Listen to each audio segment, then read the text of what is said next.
nonprofit, and then we will talk a little bit about how to find funding opportunities within the city, and then we will turn things over to the host team to walk you through what contracting with hosts looks like, and then we'll kind of wrap things up with some Q&A at the end for questions that you might have.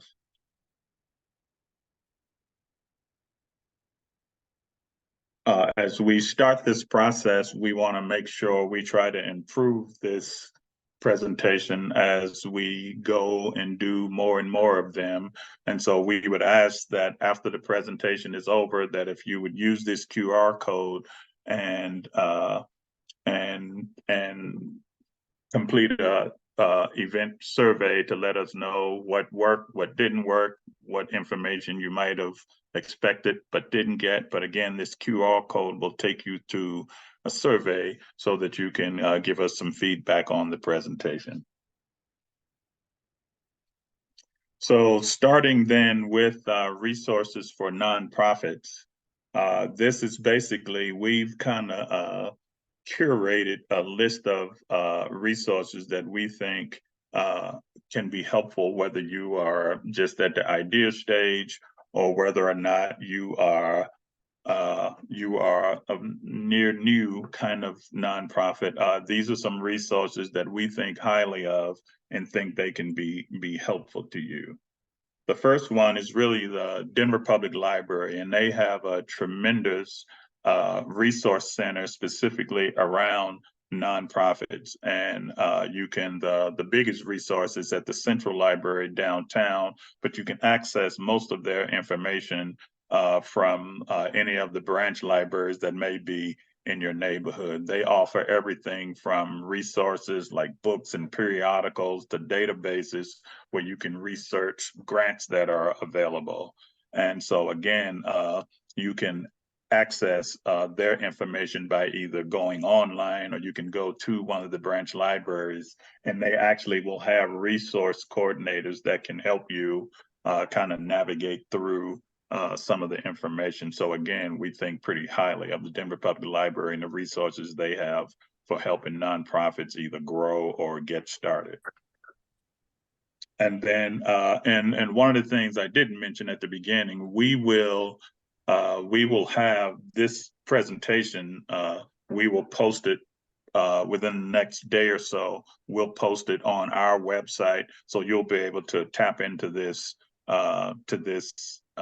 slide deck and really capture all of these resources for yourself. The next one is the Colorado Nonprofit Association. And while they are a membership organization, they are really the state's largest advocate around supporting nonprofits, whether you're starting a nonprofit or whether you're trying to grow it. And they have a tremendous resource where you can, as you can see here, you can, they have a Q&A to just really take inventory on where you might be as a nonprofit, so that as you're trying to get started, they can provide everything from consulting to resources. But again, it's a membership organization, and I know they do have some scholarship opportunities, but it is a cost for this particular resource. But they do have some free sources, so it's just a matter of navigating their website. And they have one of their big iconic books that they publish is this book, The Principles and Practices of Nonprofit Excellence in Colorado. And it's a booklet that, again, starts from nonprofit idea all the way up to getting your 501c3. And so again, this is the second of the resources that we would recommend. The third one is the Colorado Nonprofit Development Center. And what's significant about them, they offer very similar resources for whether you are starting a nonprofit or whether you are an existing nonprofit trying to get your 501c3.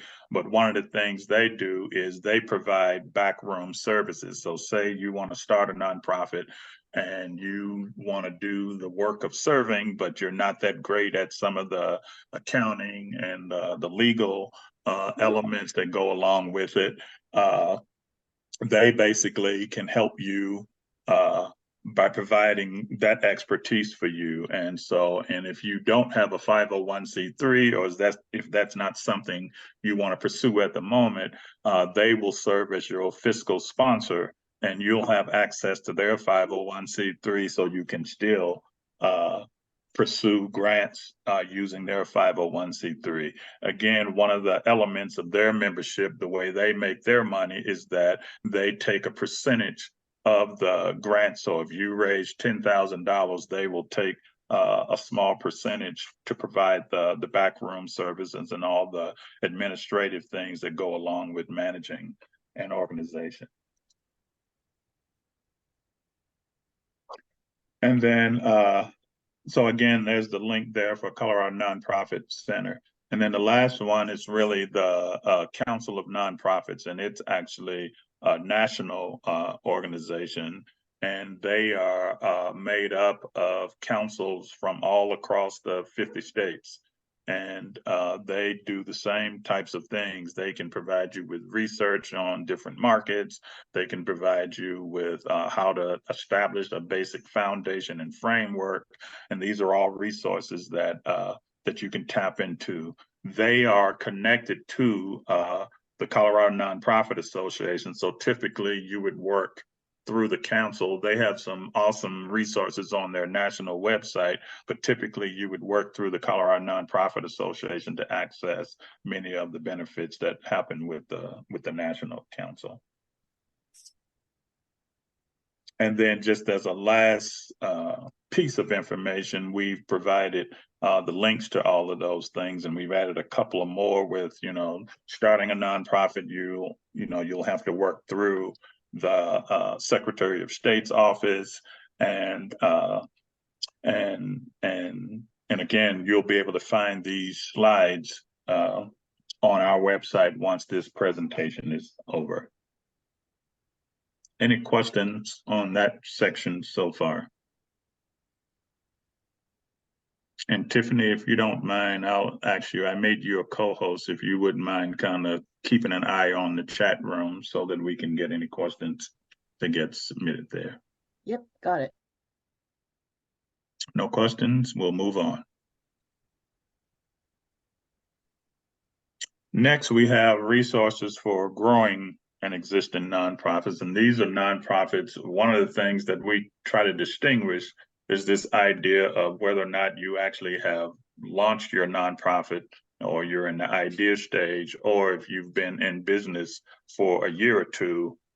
So there's different sets of resources that you may want to bring to bear to kind of help kind of stabilize your organization. And so this next session is really about resources that we would suggest you look to with regard to growing a nonprofit if you've already got up and running.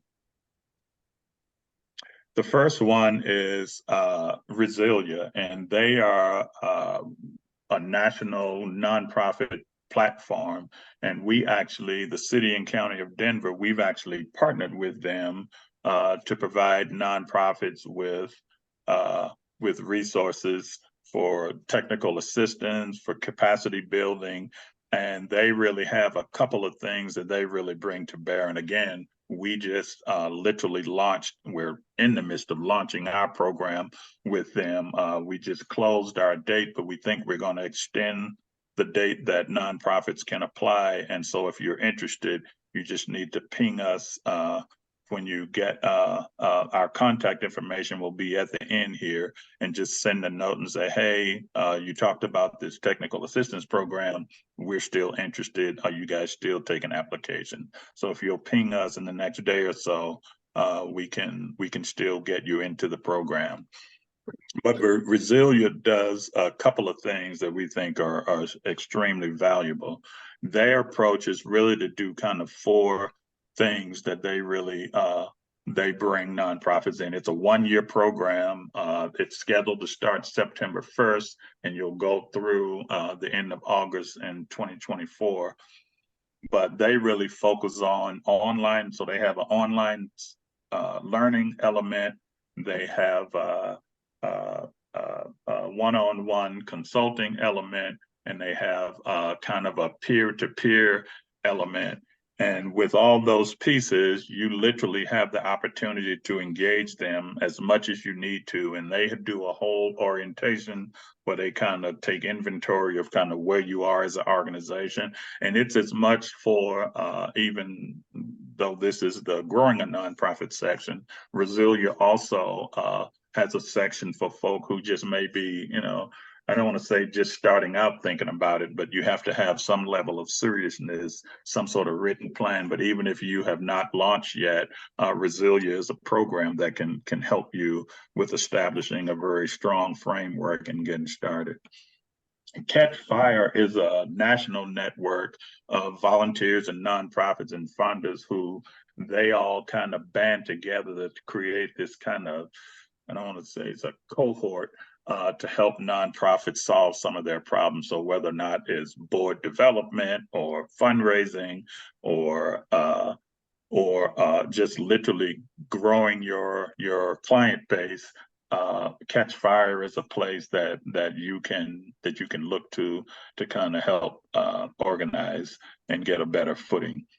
And then with the National Council of Nonprofits, we already talked about them.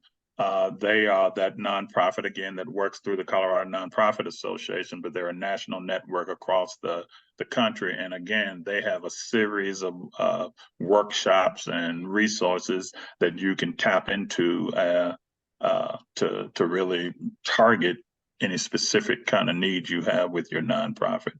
And then just the last one, and again, we want to make sure you recognize that, you can tap into any of these after this presentation is done. We've put the links to each of them here. The last one is really Board Source, and it's really about, the best and strongest and most lasting nonprofits have very strong board leadership and support. And Board Source is an organization that's dedicated solely to growing nonprofit boards, everything from recruitment to kind of capacity building of your nonprofit board. And so these are the resources that we are recommending for if you are up and running already, but you're looking to expand and to kind of grow and stretch your framework. These are some resources we think you can do.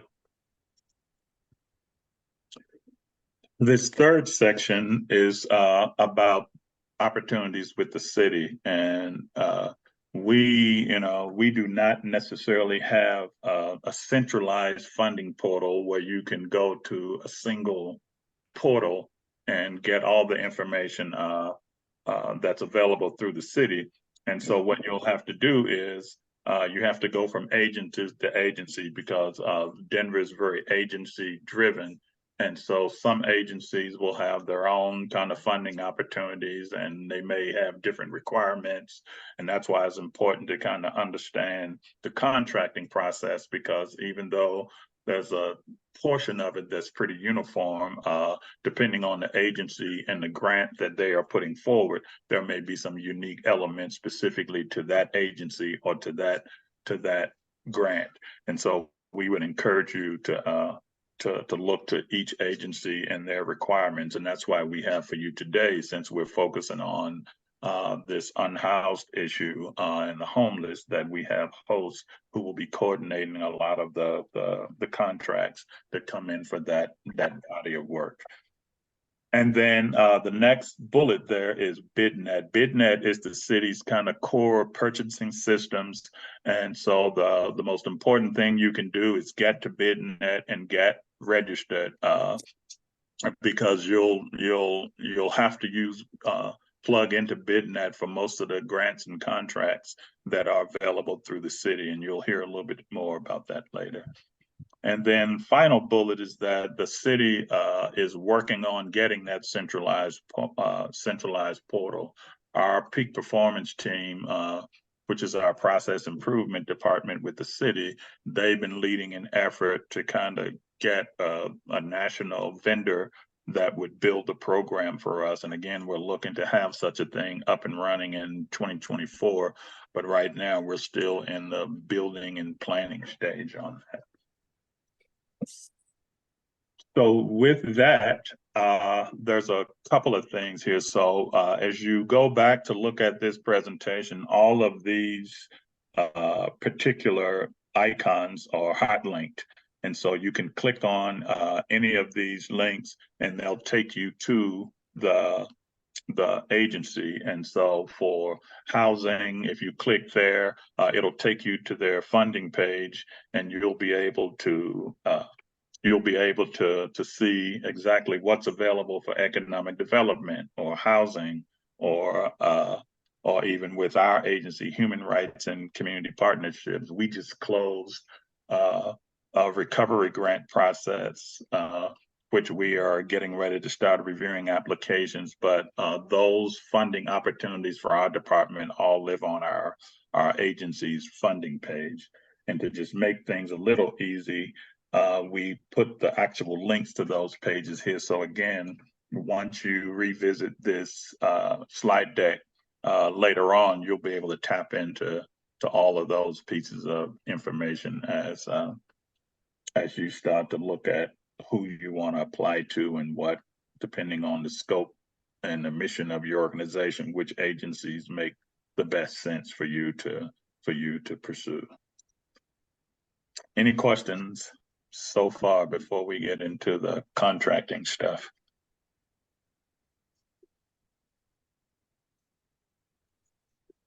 Questions?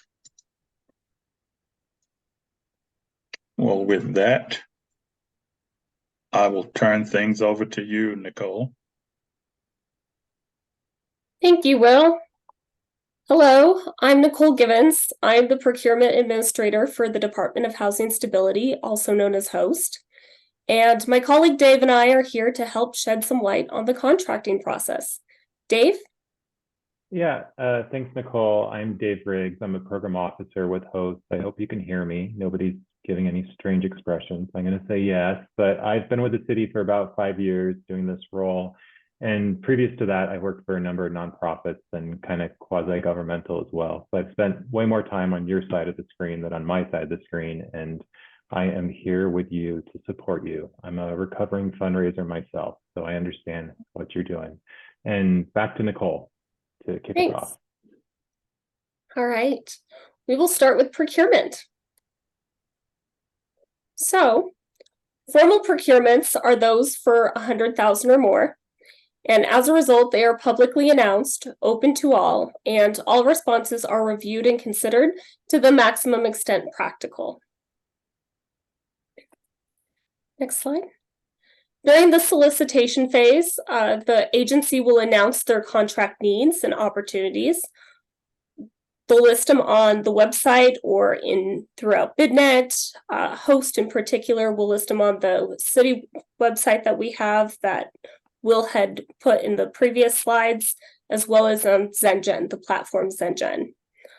During this stage, there will be a pre-bid conference, as well as a questions and answers addendum. Then there's an evaluation stage. So once the RFP or the procurement closes, then there's a technical review, making sure there's all the necessary documents and requirements are fulfilled. And then the evaluation team reviews all the proposals. To kind of close out this, if you go back one more, to close out the solicitation stage is the award recommendations. So once the evaluation team goes through and reviews and scores, then they make their recommendations and send it to the executive leadership. Notice of successful proposal letters are sent out, and that's when the program officer and contract administrator are assigned and get involved for the contracting process. All right, Dave? Yep, thanks, Nicole. So I get the latter half of our kind of flow chart of steps here. So the stage 4, development and execution, this is really, and we'll spend more time on this a little bit later in the presentation, so just real high level, but this is where the scope of the work and the budgets get finalized with some back and forth conversations with the contractor. And like it notes there, if the contract is over $500,000, it does have to go through the whole city council approval process, which is kind of its own thing that could have its own extensive flow chart that we're not going to go into right now. Next part, monitoring and compliance. This is really the ongoing health and maintenance of your contract. This includes check-ins with the program team and others. I'll talk about this more a little bit later on, like I said. And then lastly, renewals and closeouts, kind of the end of the life cycle of the contract, whether it's going to get renewed and amended again to keep it going or to close it out and have that contract end. And kicking back to you, Nicole. Thank you. All right, so during that solicitation phase, that time, all questions should be directed to the procurement personnel that's indicated in the RFP. So that request for proposal document will let you know and give you an email address. There is a pre-bid, pre-application meeting, and that's where the RFP is reviewed. And we have a question and answer session to clarify any questions you may have about it. All questions are recorded and they're put in an addendum. That addendum is then posted two places, usually for host, ZenGen, as well as our city website. And then in some cases, when we're using BidNet, it'll just be posted through BidNet. But that's to make sure that all contractors have the same access to the same information. So BidNet, and ZenGen. So as Will had said earlier, the city primarily uses BidNet for their request for proposals. There's also host uses mainly ZenGen. And for the micro communities RFP that's out right now, that is on BidNet. And then to apply using either BidNet or ZenGen, you must register. All registration is free for both platforms. And then host afterwards tries to anticipate, and we put our procurements also on the website for upcoming procurements and links to that. And that's found on that resource page. So next slide, thank you.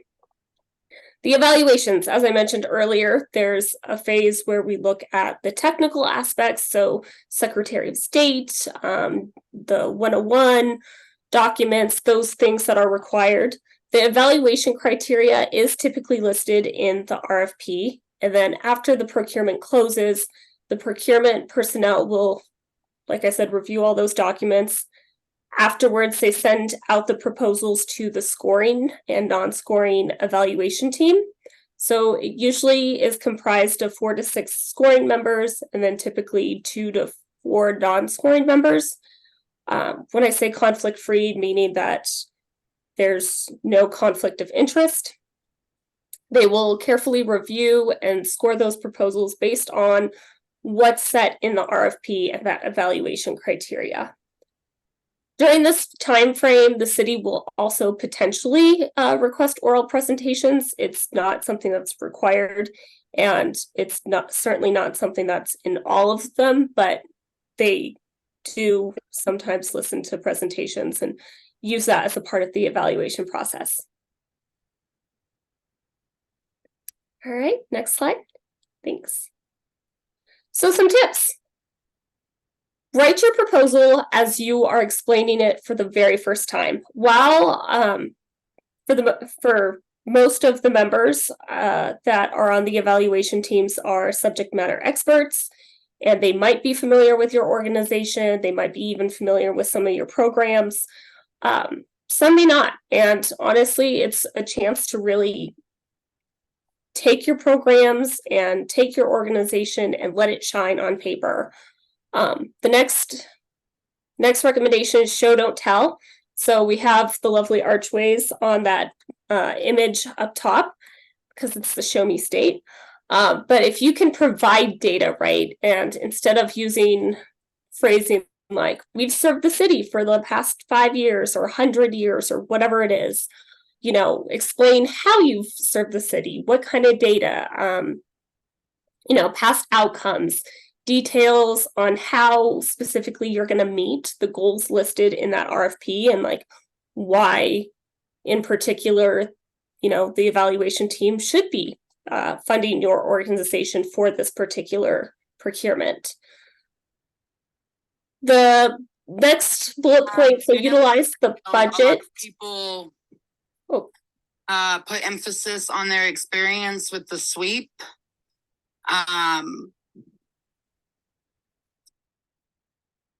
okay. Sorry about that. All right, so the next bullet is utilize the budget narrative to your advantage. So that's something we tend to see is underutilized. If you're asking for funding for a specific line item, that budget narrative really helps clarify how it's directly connected, how it's going to impact, and then make sure you also insert it somewhere in your proposal, And then last, connect the dots for the reviewer. Really just don't rely. Once again, there's a lot of subject matter experts and they are definitely intelligent, but to say that everybody thinks alike and that they're going to come to the same conclusions, that doesn't always happen. So, draw it out for them of maybe why you're maybe focused on a certain sect of the community, or in particular, why this program should require certain data facets, or whatever it is that you're asking for. Just make sure it's really clear for any reviewer to be able to pick up for the first time and understand. All right, Will? I will actually hand this back to Dave now. Thanks, Nicole. So the next steps in the contracting process after the reviews and evaluation that Nicole was just talking about, the executive director of the department, so a host in the case that we're talking about here, will make an award letter, and that will go out to the prospective contractor. And it really is this, like it says on the slide, the notice of intent to award. And it really nails down, well, I shouldn't even say nails down, it has kind of like broad strokes of the award, right? So what the award amount is going to be, what the terms of the contract is, not the term as far as the term period, the length of time the contract will be for, and maybe a few broad strokes about the purpose of the contract. After that goes out, then the contract administrator and the program officer, there's a handful of us program officers with different portfolios and different areas that we work within, will reach out to the contractor and start working on that scope of work and that budget that Nicole was talking about earlier. And with that, I'll kick it back to Nicole. Thanks.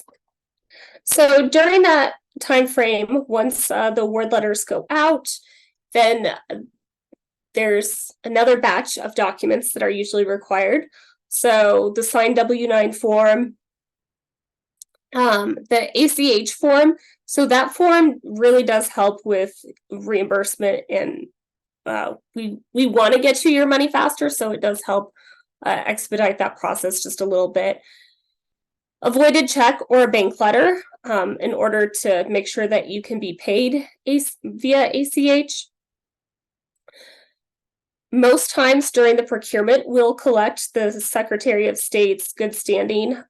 If for some reason it's not in that procurement request, as far as documents go, this would be the time that during that negotiation that they'll collect that. That is a requirement. And then the certificate of insurance, and then the scope of work, of course, you guys will collectively, as Dave said, focus on and finalize together.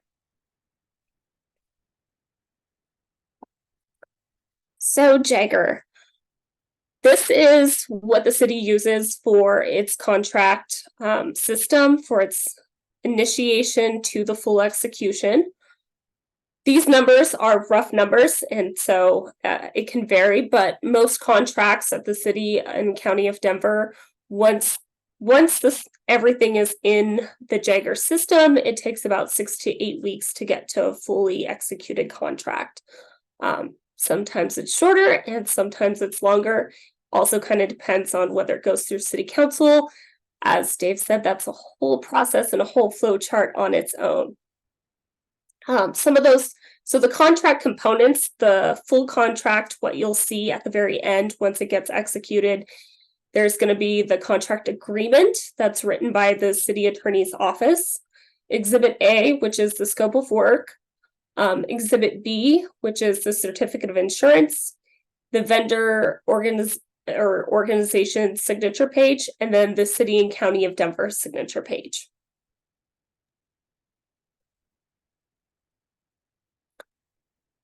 And I will hand it back to Dave. Yeah, thanks, Nicole. So where we're at in our flow chart right now, the contracting process is an organization was just awarded, and not just awarded, they've been awarded, that scope has been written, the budget's been finalized, all that's gone through all the different layers of reviews and the whole process, possibly city council, and we're at fully executed contract. So now we're in kind of the life cycle phase of the kind of the middle life of the contract here, which is going to have some monitoring and auditing involved. Let's go to the next slide, actually, please. Thank you. So there's a few different kinds of monitoring and auditing that the city does in general, and then host specifically. And this program monitoring, I kind of think of them as being lighter on the left and more stringent on the right, which is a very rough way to think about this, I suppose.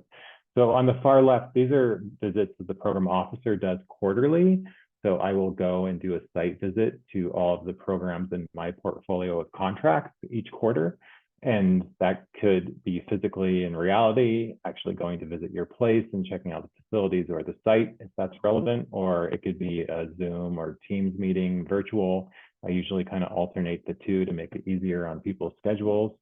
And these quarterly visits are really checking in on the program and the contract outcomes and goals, and making sure the general thrust is kind of going the way that we want it to go. If there's challenges, those get talked about back and forth and addressed, and we can kind of course correct as we go along. We are checking on all those metrics and outputs and outcomes, like I mentioned, and equity is a huge focus of our department. So making sure that all folks are getting served by the program.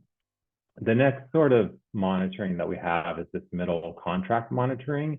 And we have somebody in our department, actually, Jeff Stawicki, our colleague, who this is his whole job, which is exceptional to have somebody working on this. And so once a year, he will go out with the program officer typically, and we will do a more in-depth kind of version of those quarterly visits that I talked about. And this digs down a little bit deeper. If it's the sort of program that has requirements for documentation that needs to be like in a client file, for instance, we'll pull a random sample of client files and go through those and make sure everything's in there that needs to be. When Jeff is done, 30 days after this visit, he will send out a report that has any concerns or findings, and then the contractor has 30 days to respond with how they're going to address those. And then lastly, this fiscal monitoring version. This is something that a host internal auditor will go out and they will do a review of the books basically for this contract, for this program. So that might include pulling some previous invoicing and making sure that had all the backup documentation that it should have. That all gets checked each month as it gets submitted, but kind of a more in-depth check there. And then there's lots of rules if the funding comes from the feds, for instance, that trickles down through host to the contractor, and making sure all of those are followed as well.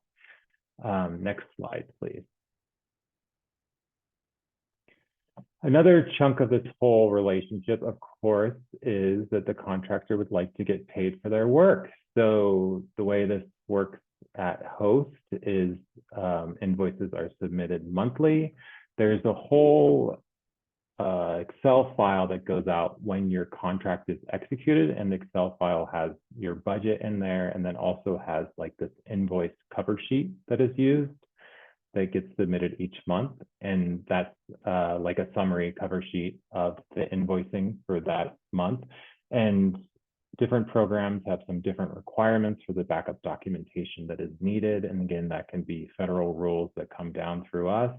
And our AP is really good about working with you to see what is in your regular processes and what you might be collecting already that can serve as backup for these submittals, and very good about working with different teams at different organizations to figure out what we can do to make sure we get what we need and it's not too burdensome on you, hopefully, as well. Next slide. So data requirements. I'm going to start at the bottom here where it's talking about HMIS. So the Homeless Management Information System is a Colorado-wide system, and most, all, but not every contract that host has requirements for HMIS. An example of one that is not required is like a shelter that is serving folks who are experienced domestic violence. They do not have a requirement to use HMIS, but the vast majority do. So HMIS, just like your other programs, if you use it, people are generally entering daily or near daily information into that system. Program officers and other folks that host that need to can typically pull up dashboards and look at that data and see how programs are performing. This is something I do regularly, and then of course, especially before quarterly site visits, so we can pull up that data and chat about it with you and see how you're progressing towards your goals, and if there's anything that needs to happen there to course correct, like I mentioned earlier. The other part of our data collection, so that is all quantitative and numbers, say things like households served, households coming into a program, households exiting a program. The other piece of that, we use software called Salesforce, and it doesn't necessarily look like that from your side, but it is called Host Communities. And that is a portal that you go into and you put in your narrative reporting each quarter. So whereas HMIS is just numbers, the narrative can help flesh out what you're actually seeing. So some examples of things that I might see in those reports might be like a particular success story that has happened with a client, or say that your numbers are low for who you should be serving as far as your contracted goals for that quarter. In your narrative reporting, you would flesh out why, like we've been down a staff person, but fortunately we just hired somebody and they're going to be great and they're starting next week, you know, or something. So it fleshes out everything that comes out with just the number part of things. And all that gets reviewed quarterly, like I was saying. Next slide, please. And then lastly, this is kind of our last main part of the contracting process and the life cycle of the contract. Contracts close out. If the contract is ending, like completely ending, then there is a packet of information that comes out from our finance team that talks about all the requirements there to close out the contract. And it has to be returned in 45 days, like it mentioned. What we're doing right now, we're almost in the last quarter, hard to believe, last 4 months of the year, and then the last quarter, but we are renewing a bunch of contracts right now for 2024. So that involves, let's just say, kind of like a miniature version of the whole negotiation with the scope of work and the budget earlier that we had to get the contract started to begin with. So like an abbreviated version of that. And it ultimately becomes an amended contract typically, and that if it's over that $500,000 threshold again, it goes through that whole city council process again. So lots of layers there that could be their own flow chart for sure. And I will pass it back to Nicole to close this out. Thanks, Dave. So here are some questions that can help you make a determination if you are contract ready to do business with the city and in particular with host. So one is to check if your organization is registered and in good standing with the Colorado Secretary of State's office. After reviewing the actual documents, so the request for a proposal, check and see if your organization is able to possess the required the insurance requirements and obtain the correct coverages. If you're able to perform the services on a reimbursement-based payment system, if you're able to perform the services listed in the document, able to meet the desired goals and impacts or a portion of them, and then able to adhere to any listed required data and compliance standards, and of course checking if you have the bandwidth really to devote the staff and time to work on the contract scope and contract management. And I will then hand it back to Will. Yes, and so there's one other piece that we haven't added to the slide deck yet, but we will add when you download it. And that's around language access. And a couple of things to just know, the city has a requirement where every contract has to have, every public facing contract has to have a language access plan. And the purpose of those plans is to just really make sure we are equitably communicating with all the people in our community. And this is especially so for folks who may have limited English proficiency. And so it's really about you having an understanding of who your target audience is and what languages do you need to communicate with them. And so again, this piece will kind of become more relevant once you are awarded a contract and you're going through the scope of work development. That language access plan is going to be part of that particular piece. A couple of things to note here is that we'll, like I said, when we upload this slide deck, we'll get with our language access folks and get some of the key information and have a slide or two that we'll add to this thing. But then also we are working with our office, the Office of Nonprofit Engagement. We are working with our language access planning team, and we're going to develop a series of kind of targeted doing business with the city. So right now, this was a special one around nonprofits that are looking at playing in the homeless space. But we also, the next one we do would be specifically around this language access plan development, because we're getting a lot of questions from nonprofits going like, hey, what needs to be included? How do I put this thing together? So we'll do a workshop around it as well. Any questions so far? This is the time we've kind of set aside at the end for you to ask questions of us, and this is your time now. So if you want to just raise your virtual hand and we'll just call out. And then Tiffany, if there are questions in the chat, if you want to just read them out and we can direct them to the appropriate person to answer. So the floor is you all's.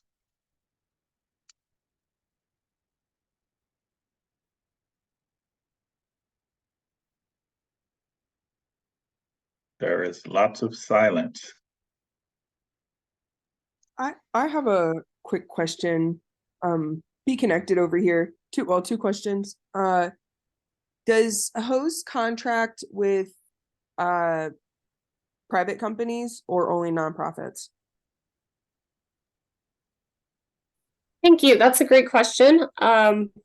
It kind of depends on the procurement. Some procurements require nonprofits, but if it's a for-profit, and once again, if it's We're mission driven.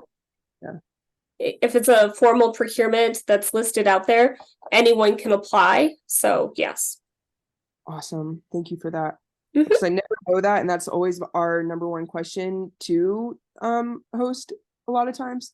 In the experience in the past of like submitting RFPs, we have recently received communication from hosts like really asking us to release our proposal to third parties who asked to see our proposal.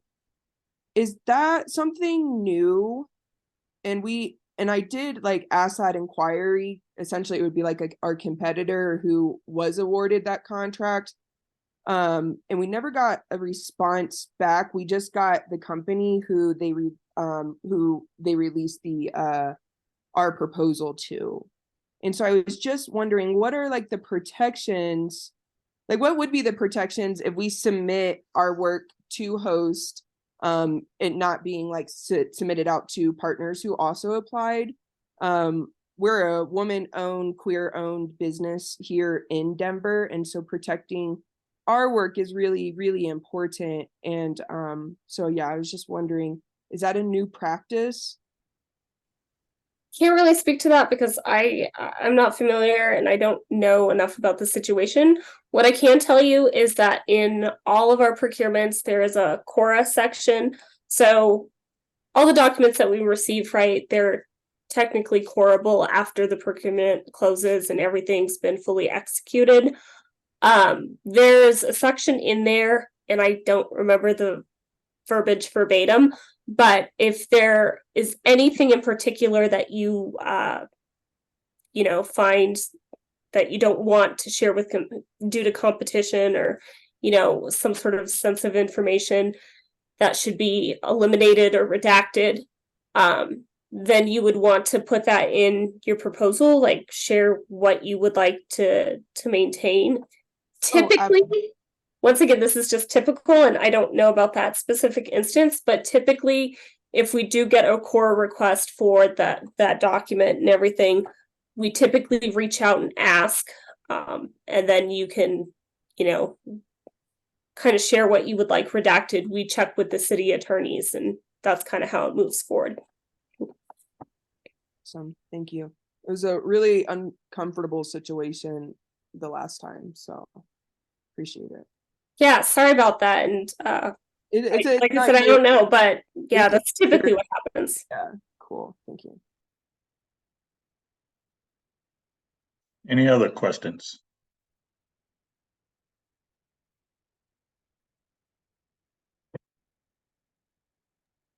I'm gonna throw Dave under the bus here. He is also a past grant writer, so I mean, if you wanna ask him any questions, he's a wealth of knowledge.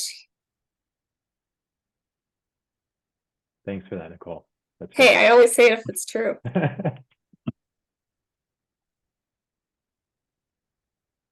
I'll also do another pitch for our technical assistance program that we are about to start. And again, we closed it on August 21st, but we did not fill all of our slots. So if you are someone who are interested in that, I would encourage you to click on that Resilia link that's in the slide deck, and it's just resilia.com, and learn more about what they offer. It is just an absolutely amazing program. And it's a one-year program, so you'll be in this cohort with other nonprofits, not just here in Denver, but you're going to become part of this community nationally. And so if you are working in the homeless space and you want to engage and get some idea exchanges going with someone in Portland or San Francisco, you'll have the opportunity within this program to engage some of those other nonprofits doing similar work in other markets. And so again, it closed on August 21st, but we still have some slots available. So we would encourage you, if you're interested, to either reach out to our office or any of the contracts. I'll toss up a slide here in a minute to make sure you know that there's a contact list in there. And then I saw Millie, are you still on? If you want to say hi and say a few things. Millie is with the homeless team in the mayor's office. I see her there, but are you there? Yeah, I'm here. Can you hear me? Yes. Hi. Can you see me? We can see you. Okay. Switching from Zoom to Teams, or Team to Zoom is not. Teams to Zoom. A question that I had for you, Will, was you mentioned that you all closed the application, which I knew, but are people still able to sign up for the program through you all? We just closed it and I'm not sure yet, but if it's not, we're going to open it back up, because we're going to do, and my team and I, we're going to actually do a whole communication around letting people know that we're extending the deadline date for that technical assistance program. And so my answer is, I don't know, but if it's not, it will be opened back up. Okay, got it. And again, we'll do a whole communication around it. Okay, got it.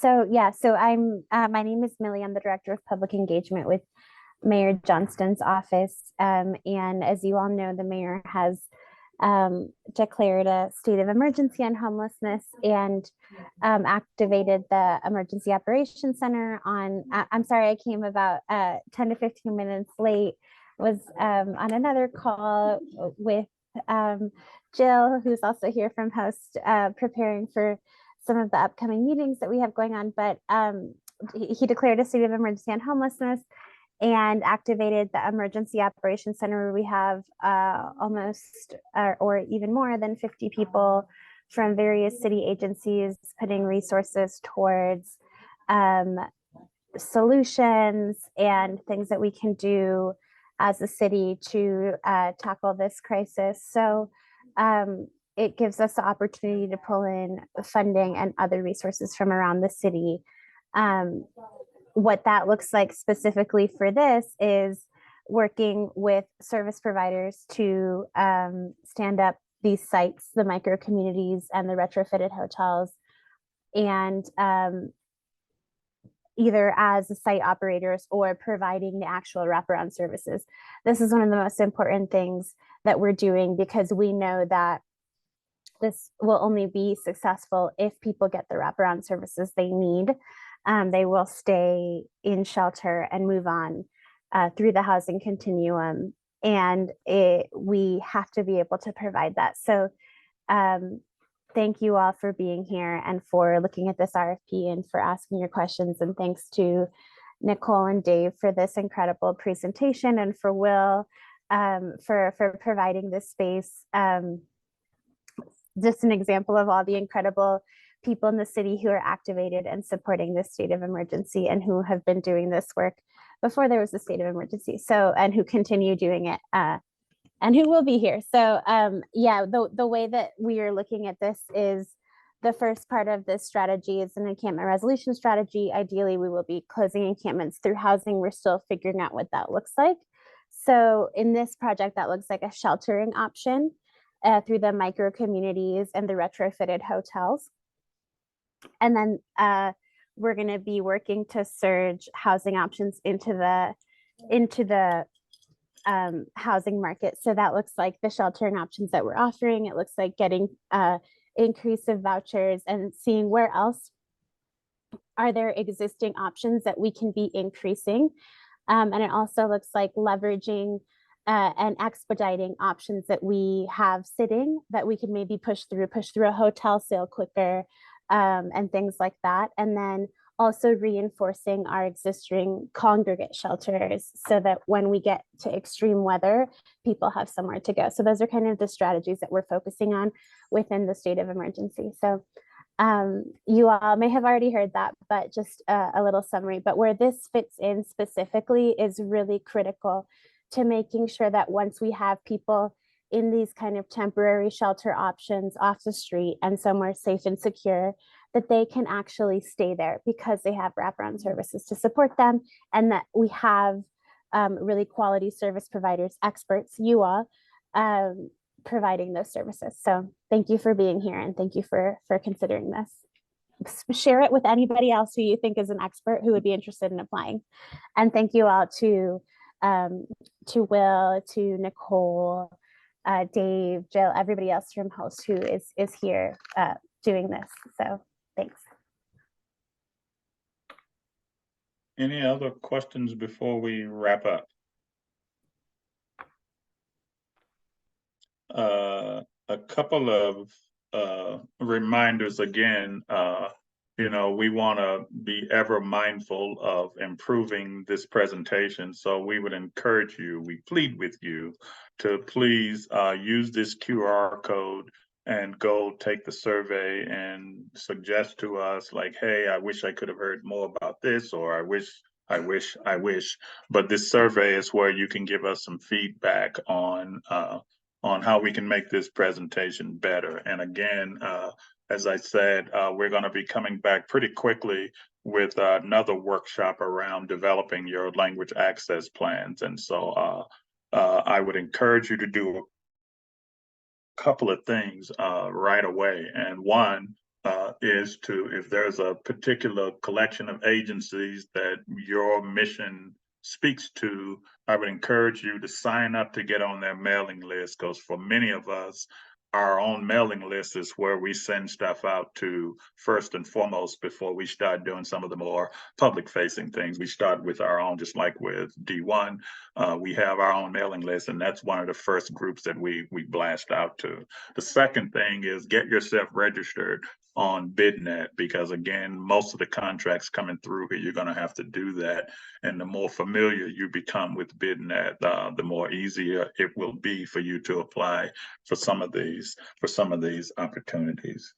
And then just the last piece is just really, we are a collection of folks that we're here to help you tap into us, into these resources. We get them, and our job is to help get them out to community.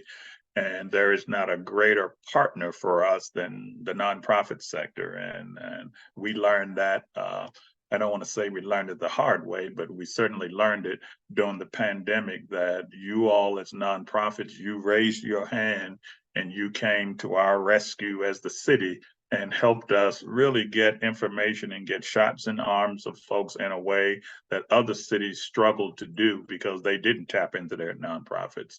And so you raised your hand again when we got to the migrant issue that hit our city, and nonprofits stepped up.